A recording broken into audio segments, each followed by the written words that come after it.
कुछ तज़किरा हो जाए टो नेल फंगस का। नाज़रीन कराम, फंगस जो है जब नाखूनों में लग जाती है, ख़ुसूसन पाँव के नाखूनों में या हाथों के नाखूनों में भी कभी कभार जो है वो फंगस का अटैक हो जाता है, जिसकी वजह से आपके नाखून कमज़ोर हो जाते हैं, ब्रिटल या टूटे हो सकते हैं। इसके अलावा नाखूनों का कलर चेंज हो सकता है।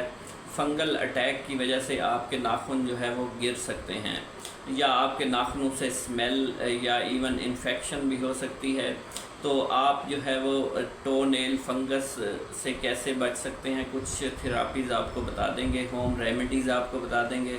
सबसे पहले तो जानने की कोशिश करते हैं कि टो नेल फंगस आखिर होती क्यों है। नाज़रीन कराम, कोई माइनर इंजरी हो या आप डायबिटिक हों तो इसके चांसेस जो हैं वो बढ़ जाते हैं। ख़ुसूसन वक्त के साथ साथ जब आप ओल्ड एज की तरफ जा रहे होते हैं तो नेल फंगस या ओनिकोमाइकोसिस के जो चांसेस हैं वो निस्बतन बढ़ जाते हैं। इसके अलावा फैमिलीज़ हिस्ट्री भी होती हैं जिनमें जो है वो टो नेल फंगस का मसला जो है वो अमूमी तौर पर रहता है।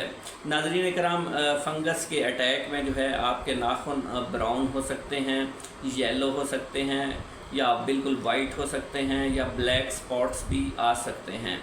इसके अलावा आपके नेल जो हैं बहुत ज़्यादा थिक होते चले जाएंगे जब फंगस का अटैक होगा। बहुत ज़्यादा नेल्स जो है वो ग्रीनिश हो सकते हैं या बहुत ज़्यादा येलो हो सकते हैं, मतलब कलर चेंज हो सकता है। इसके अलावा आपके नाखून जो है वो गिर सकते हैं, बेस से जो है वो कमज़ोर होकर गिर सकते हैं, नाखूनों में स्मेल हो सकती है। इसके अलावा आपके नेल्स जो हैं वो गिरना शुरू हो सकते हैं, बहुत ज़्यादा कमज़ोर हो सकते हैं। तो इसका इलाज जो है वो बहुत ही सिंपल है। एक तो आप जो है वो क्लोट्रीमाज़ोल क्रीम का इस्तेमाल कर सकते हैं, ये एंटी फंगल क्रीम है।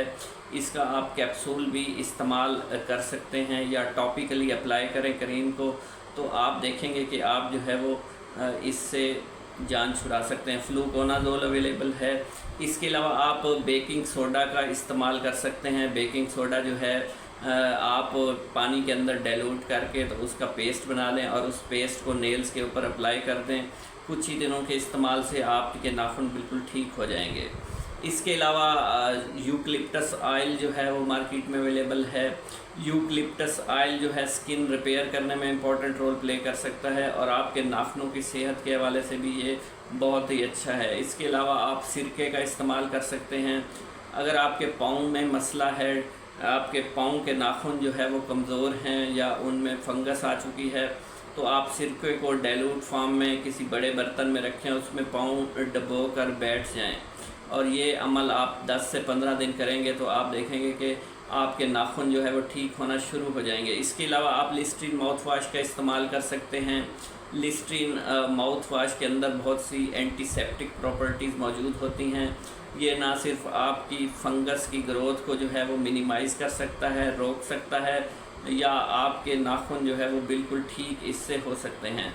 तो लिस्ट्रीन माउथ वाश भी मार्केट में अवेलेबल है और एक बड़े ब्रांड का, चूँकि ये एक बहुत बड़ा ब्रांड है तो आप इसको ईज़िली इस्तेमाल कर सकते हैं, ईज़िली ये अवेलेबल होता है। इसके अलावा आप जो है वो डेली अपने नाखून जो है वो क्लीन करें, डिटर्जेंट के साथ क्लीन करें, तो आप जो है वो देखेंगे कि आपके नाखून क्लीन करने से भी आपकी जो है टो नेल फंगस ठीक हो सकता है। इसके अलावा आप गर्म पानी का बाथ भी ले सकते हैं, उससे भी आप देखेंगे कि आपके नाखून आहिस्ता आहिस्ता ठीक हो जाएंगे। मगर कुछ एहतियातें करना बहुत ज़रूरी है ताकि आप टो नेल फंगस से बचे रहें। नाज़रीन कराम, वक्त गुज़रने के साथ साथ जब बड़ी उम्र में अगर आप दाखिल हो रहे हैं तो आप इन एहतियात को लाजमी करें। एक तो आपने जो है अपने नेल्स को हमेशा ड्राई फॉर्म में रखना है। जब भी नहा कर आएँ तो टॉवल से अपने जो पाँव हैं उनको अच्छे तरीके से वॉश करें और ड्राई कर लें। इसके अलावा आपने सॉक्स को डेली जो है वो धोना है या नई सॉक्स इस्तेमाल करनी है। 2-3 दिन से ज़्यादा सॉक्स को आप इस्तेमाल ना करें या उसको धोकर इस्तेमाल कर लें। आपके शूज़ जो है बहुत ज़्यादा कंफर्टेबल होना ज़रूरी है। अगर शूज़ बहुत ज़्यादा तंग हैं उसकी वजह से भी आपके नेल्स जो है वो ख़राब हो सकते हैं। आपके एक नेल में मसला हो तो दूसरे नेल्स में फैलने में जो है वो देर नहीं लगती। फंगस है, और फंगस जो है काफ़ी दिन तक जो है आप पर इफ़ेक्ट हो सकती है। तो आप जो है अगर आप फंगल का शिकार हो चुके हैं तो ये थोड़ा सा सब्र कीजिएगा, कुछ अर्सा लग सकता है आपको।